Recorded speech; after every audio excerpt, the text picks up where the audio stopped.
Welcome back to episode 5 of Our Town, Our Take. First up is senior activities that are going around at the high school. I know that we just did raffle baskets for or not just for seniors, that was for the whole school. I thought they were incredible, and I was so proud of Stuco for putting that on. I agree, the prizes were really good. Yeah, I don't know if any of you have taken a look at some of the prizes that were raffled off, but they were incredible. We also have a trivia night coming up, which I'm also very excited for. That is just for seniors. And then we also have Senior Splash, which is like water blasters, and it starts right after spring break and goes all the way to graduation. On top of senior activities, we have the Top 25 dinner on March 22nd, which is where the top 25 students in the class bring their honored educator and just have a good dinner with their family and that educator, and it's a fun little night.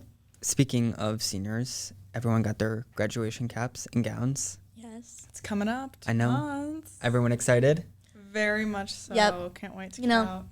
But it's a bittersweet feeling, you know? It is. What's everyone's college plans?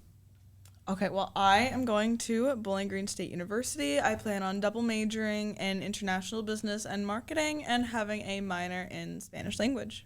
I'll be attending Ohio University, planning to double major in political science and business, as well as a minor in Spanish. I'm also going to OU. Excited. I have no idea what I want to do. I know it's marketing, political science, business analytics. It's all over the place. Be a unicorn. Exactly. I might just stay there for 10 years and get a bunch of degrees. Do it all. What's everyone's spring break plans? That's also coming up. I'm going down to visit family in Columbus. Hopefully maybe find a prom dress. That's coming up too. That's exciting. Can't wait. I will be meeting my college roommate. We have been chatting for a month, but we're meeting up. I'm gonna go shopping and stuff in Columbus over spring break. Personally, I'm going to Atlanta. I'm very excited. I have family that lives down there. Don't get to see them very often, so I'm very excited to go down there and see them. That's really exciting. Mm-hmm. And then we had Mental Health Day at the beginning of this month. We did. Yes. Did everyone enjoy that? What did everyone do? It's a good day. I played a lot of games. Played a lot of games as well, and we had a brownie making competition in one of my classes. Oh. I unfortunately did not win, but I got second place. So congrats take what you to can get, right? I don't know about anyone else, but I ate in almost every single one of my classes. Me too. Yep. I started off my first period in comp with a pancake day. Oh, that's very fun. Yeah. I just had some snacks throughout the day and then the brownies at the end of the day. I had a brownie making competition. We had chocolate chip cookies. There were a lot of cookies getting passed around. I was very full, but then I had to go into comp as well, make pancakes, and then I ended my day with pizza in accounting. So it was a big food day. I was very full. I know I made 2 different batches of cookies and I brought them in. I could not get rid of them. Everybody was already eating so much stuff that they were like, I can't do one more cookie. Yep. No, it was fun. I enjoyed a day of just relaxing and not having to do actual schoolwork. It was a good day for bonding. I'd also like to give a happy National Women's Month to the both of you. Thanks. And we'll be back after a short break with Lauren Falcone and Wayne Wiethe to talk about Green's comprehensive plan. All right. Hello. My name is Julie Garatano, and we are back with Our Town, Our Take, episode 5. And today we are here with Lauren Falcone. Lauren, would you like to introduce yourself? Tell us what you do. Thank you. I'm Lauren Falcone. I'm with Kleinfelder. I've been doing this for almost 28 years. I'm an AICP certified planner, and I have a concentration in economic development, but I do a lot of comprehensive planning for communities all over the state of Ohio. I have training. My background is a master's in public administration and an undergraduate degree in public administration. I'm relatively local. I'm in Cuyahoga County, and I'm very excited to start working with Green on this comprehensive planning process. All right, thank you. Well, we do have a couple of questions for you today. So I would like to start with what exactly is a comprehensive plan for a city, and why do we need one? Good questions. Well, basically, it's a roadmap. I mean, everyone, every community needs a roadmap for the future. You want to know where you've been, what you're doing, and where you're going. And that's pretty much what comprehensive planning is. And you want to make sure you involve the public and ask questions. You know, what does the public want to see in the city of Greene for the next 5, 10, 15, 20 years? And then once you have this plan in place, it can dictate your policy, your land use, your zoning, and kind of give residents an idea of where you're going in the future. What about where the city of Greene is going? What does that plan look like, and how is it unique for Greene? Well, I think what we'll do is find out and ask those questions of the residents. We'll ask them what they want to see in typical American Planning Association planning elements, like land use, like economic development, like housing, transportation, parks and recreation. So we'll go through a litany of elements and ask them what they want to see for the future. And then we turn that into an actual plan, a comprehensive plan, and then that is what is adopted by Planning Commission and the City Council. So you said the comprehensive plan is adopted by the city commission and the council, but how do they use it? Good point. So every day they'll use it. When companies come in and want to locate in a certain area, or residential developers want to come in and locate, or when you're talking about connecting your parks or doing any sort of road projects, you would look to the comprehensive plan and see what the community decided was best for those areas. When making a comprehensive plan, do you incorporate younger students or even other residents when making it? Yeah, and that, I think any sort of comprehensive planning process, it's very important to have public engagement or public input. And we just had a meeting today where we talked about how we're going to engage the residents of Greene, how we're going to let them know that this is going on. So there'll be some mailings, and maybe Wayne wants to jump in on how we're doing that. Yeah, I want to jump in real Sure. quick. So we did actually reserve 2 places for student municipal reps or any students that would like to be involved out of it. To date, we haven't gotten any response yet, so I guess this is that plead out there that any students that would like to be part of the steering committee that's going to be put together, we would welcome, a letter of interest from you, very brief, just telling us that you want to be part of it. But I think Sarah, as your connection with the city, your liaison, I thought she did. We understand it is over the summer months for the most part, a lot of it, but it will continue into next school year, and maybe some of the student municipal reps so far have been seniors, so they may be moving on. But the other side of that, we're just trying to, I guess I'm putting it out there that we will gladly take some student municipal reps on the steering committee. And we also will have a lot of correspondence with your school district too. So they'll be in your newsletters and things like that, and email blasts. So we'll be asking the community to do a public survey. So we're hoping the youth will go ahead and fill that out as well on your smartphone, on your computer, whatever you want to do. But it'll probably be through SurveyMonkey. What exactly is that steering committee, and what does it do? Great. We usually get about 20 people in the community to come together for probably 4 steering committee meetings, also a visioning session, and 3 or 4 public workshops. So that group will actually be very instrumental in creating the plan.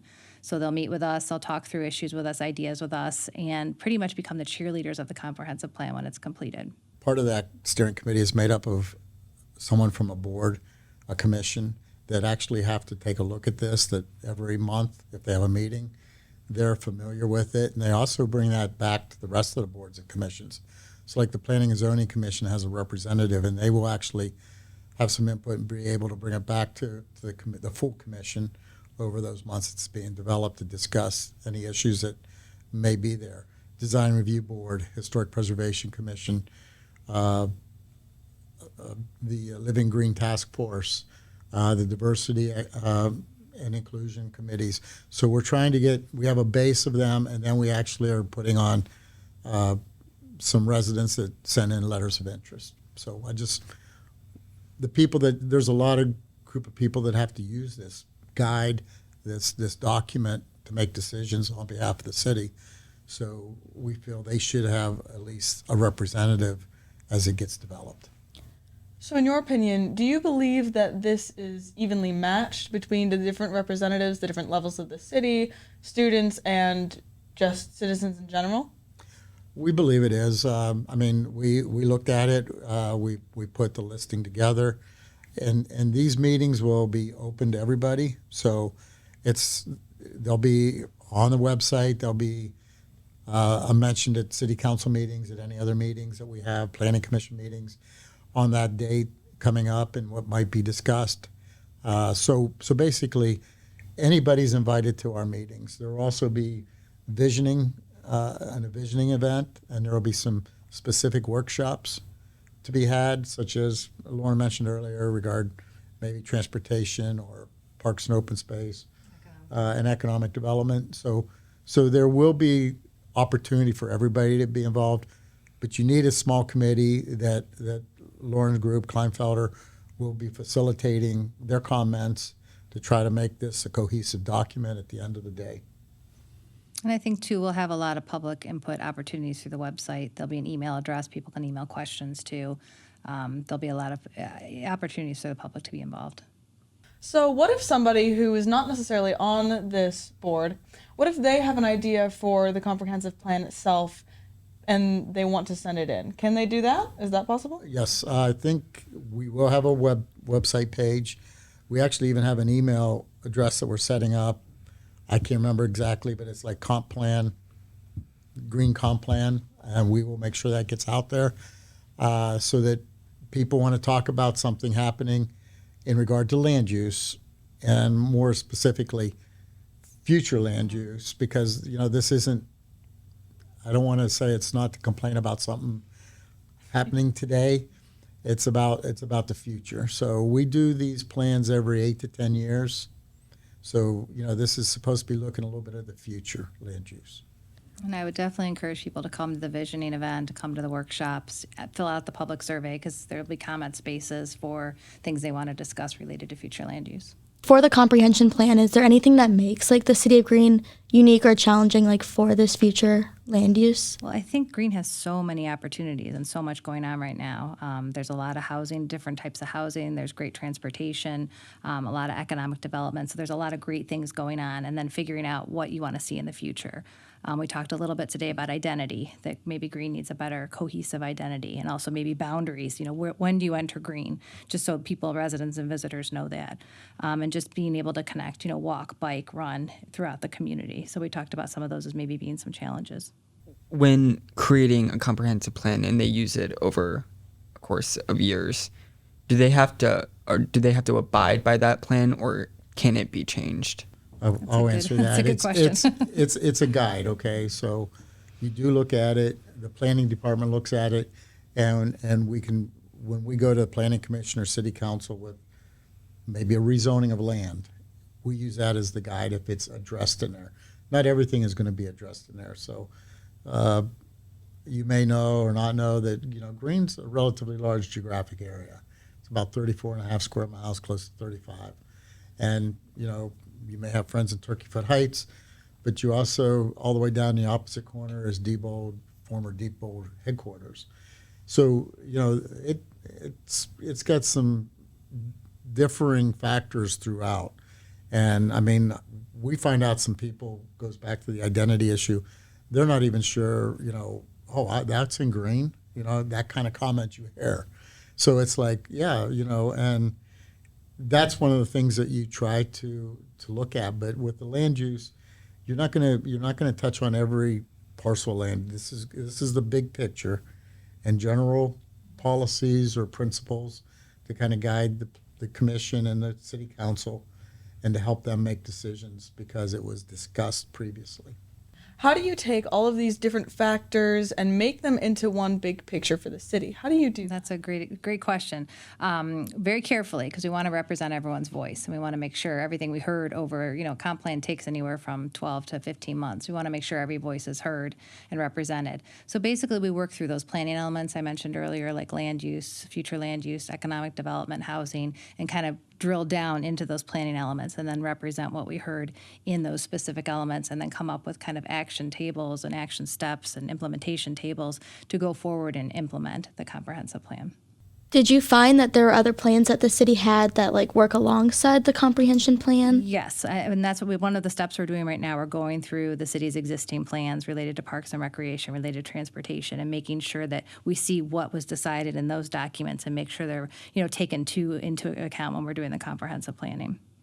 Do you ever find it interesting, the change over the comprehensive plan? Obviously, we did one a multitude of years ago. Do you see it get drastically different compared to this one? I haven't gone a deep dive yet into the existing plan. That's what we're doing right now during this discovery phase process. But yes, usually a lot has happened, especially during COVID. A lot has happened in the last 3 years with planning and economic development, the work from home movement, and things like that. And also the idea that people now want to go where they like to live, not necessarily where the jobs are.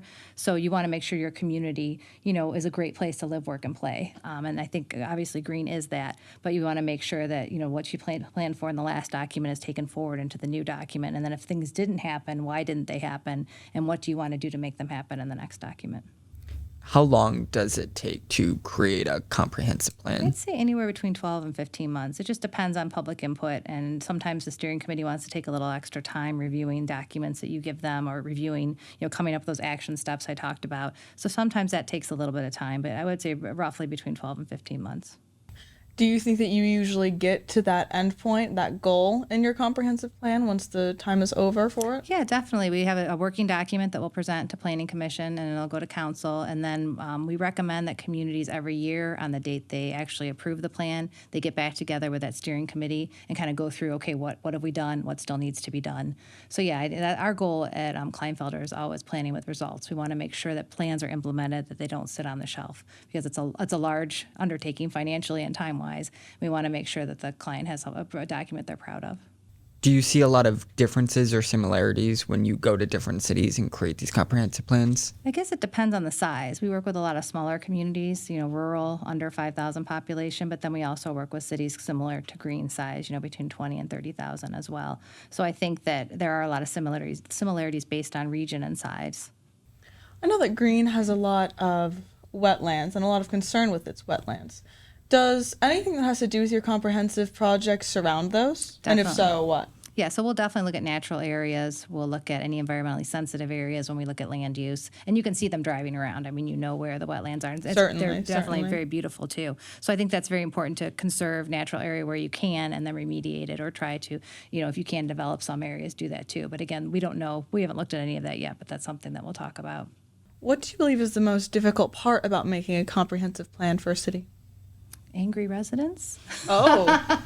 I think that's probably sometimes hard because residents can't separate what you're doing, what you're trying to do with something that they've already experienced at a community and want you to fix. So sometimes you can't always make everyone happy, and that's probably the hardest part of the job. What different communities in this area, at least, have you worked with before? Sure. Right now I'm working with New Franklin and Richfield. They're both undertaking comprehensive planning processes, and one's kind of farther ahead. I think New Franklin will be done this year, and we're just starting out with Richfield.